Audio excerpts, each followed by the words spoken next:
जय श्री महाकाल। जय माँ गायत्री। ईश्वर की बनाई हुई ये सृष्टि कितनी अद्भुत, कितनी सुंदर है। ये ईश्वर की एक महानतम रचना है। ये कितनी रहस्यमयी है।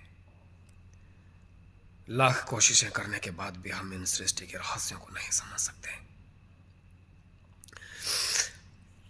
मैं खुद को सोचकर बहुत हैरान हूं।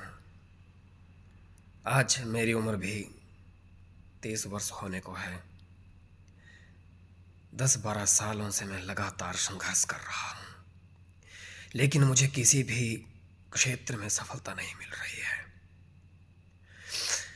मैं अध्यात्म और संसार चक्र, इन दोनों के बीच में ऐसा पेश रहा हूं कि मुझे समझ में नहीं आ रहा है कि मैं क्या करूं।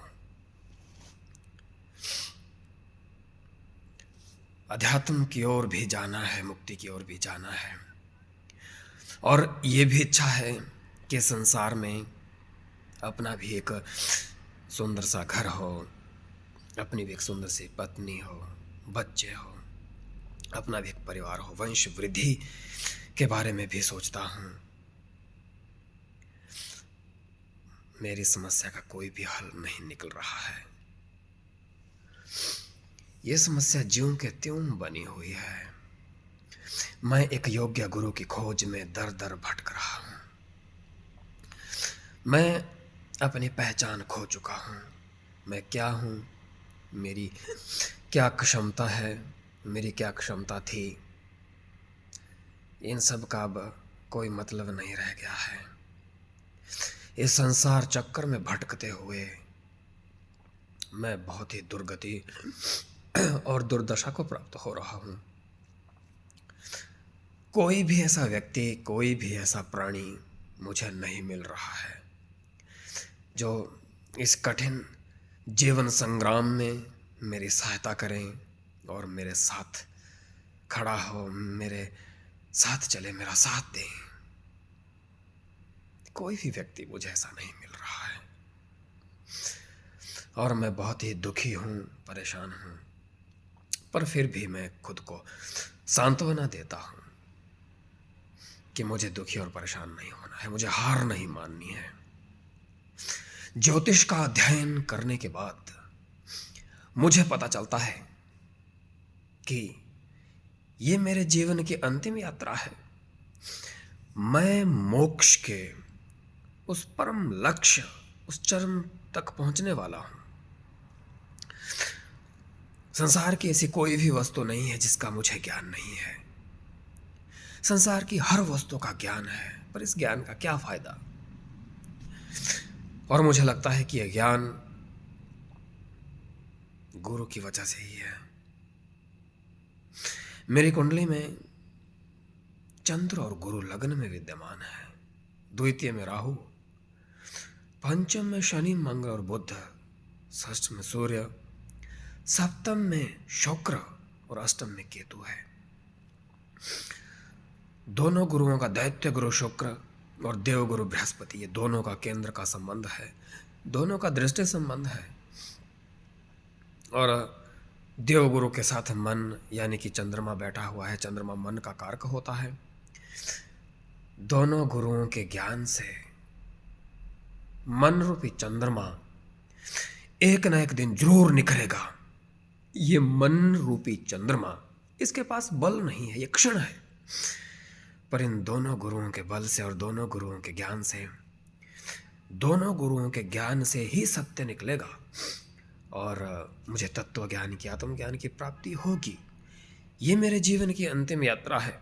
पर फिर भी इस यात्रा के दौरान मेरा मन बार बार इस माया की तरफ चला जाता है। ये पापिनी माया मेरे मन का हरण कर लेती है। सुंदर युवती को देखकर मेरा मन भी भटक जाता है। युवती का सौंदर्य ही इतना आकर्षक है कि चित्त, ये मन डावाडोल हो जाता है। उसके सौंदर्य को देख करके लगता है कि इसे पाना है, इसे छूना है, इसे स्पर्श करना है, इसे अपने दिल में छुपा लेना है। मेरे मन में ऐसे विचार क्यों पैदा होते हैं? एक सुंदर युवती को छूने के, उसे अपने दिल में छुपा लेने के विचार क्यों पैदा होते हैं? मुझे ऐसा क्यों लगता है कि ये जीवन अधूरा है? इस अधूरे जीवन में प्रेम की कमी है और वो मुझे नहीं मिल रहा है, और मुझे नहीं लगता कि इस जन्म में मुझे प्रेम मिल पाएगा। एक स्त्री प्रेम। शिव के संसार में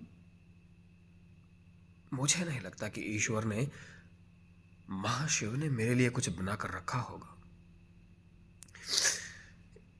चकाचौंध और रसमय इस सृष्टि में मुझे नहीं लगता कि ईश्वर ने मेरे लिए कुछ रखा होगा। ईश्वर के पास मुझे देने के लिए कुछ भी नहीं है। मैं ये अभाव भरी जिंदगी जीकर मेरा मन कलुषित हो चुका है, कुंठित हो चुका है। अब तो बस एक ही ख्वाहिश है, एक ही अभिलाषा है, एक इच्छा है कि मैं ये जान चुका हूं कि ये मेरे जीवन की अंतिम यात्रा है, और इस अंतिम यात्रा में श्री महागायत्री जी का मुझे अब अवलंबन करना है। श्री महागायत्री जी मेरे उस परम लक्ष्य तक मुझे ले जाएगी। प्रभु श्री राम, प्रभु श्री कृष्ण जी को गायत्री ही अंतिम मोक्ष धाम तक लेके गई थी। माता श्री गायत्री जी का ही ये कर्तव्य है उन्हें परम लक्ष्य तक, परम तत्व में मिला देना। फिर इस जन्म में अगर मैं कुछ ना कर सका और मैं कुछ हासिल नहीं कर सका, मैं कुछ बन नहीं सका, पर मैं एक अच्छा बेटा जरूर बन सकता हूँ, एक अच्छा शिष्य बन सकता हूँ, और इस धरती माँ का एक अच्छा पुत्र बन सकता हूँ। मैं इस धरती माँ की सेवा करूँगा, अपनी गंगा माता की सेवा करूँगा, और जिस माता ने, जिस पिता ने शरीर को पैदा किया है उनकी सेवा करूँगा, उस जन्मभूमि की सेवा करूँगा, और अंत में इस संसार चक्र से, मोक्ष चक्र, परम चक्र की ओर तीव्र गति से जाता हुआ मैं ये पंच तत्व और इस ईश्वर का, इस शिव का सब कुछ उसे अर्पित करके परम तत्व में विलीन हो जाऊंगा। मुझे खुशी है ये मेरे जीवन की अंतिम यात्रा है, और इस जीवन की अंतिम यात्रा में कोई संगी साथी नहीं हो सकता है। अगर मैं ये सोचूं कि कोई युवती मेरी जीवन संगिनी बन करके मेरे इस उजड़े से, इस सुनसान वीरान जीवन को मधुर बनाएगी, प्यार के पुष्प खिलाएगी, तो ये मात्र एक भ्रम है और कुछ नहीं। ये सत्य नहीं हो सकता है। युवती सत्य नहीं है, वो संसार है, वो माया का स्वरूप है। युवती माया है, वो संसार है। ऊर्जा की दो गतियां हैं, एक संसार की और अधोमुखी जो हमें संसार चक्र में डालती है, और दूसरी ऊर्ध्वमुखी जो हमें संसार चक्र की ओर ले जाती है, और अंत में उस परम चक्र में हमें घुसा देती है, परम चक्र में हमें मिला देती है। इस अनंत ब्रह्मांड में, इस महाशून्य में कहीं हम खो जाते हैं, हम विलीन हो जाते हैं। यहां से आगे की यात्रा बहुत ही रोचक होगी, भक्तिमय होगी, और एक बहुत ही समझदारी पूर्ण होगी। मैं महाशक्ति गायत्री जी को नमन करता हूँ, नमस्कार करता हूँ, हे माँ गायत्री, आपको मेरा बारंबार नमस्कार है।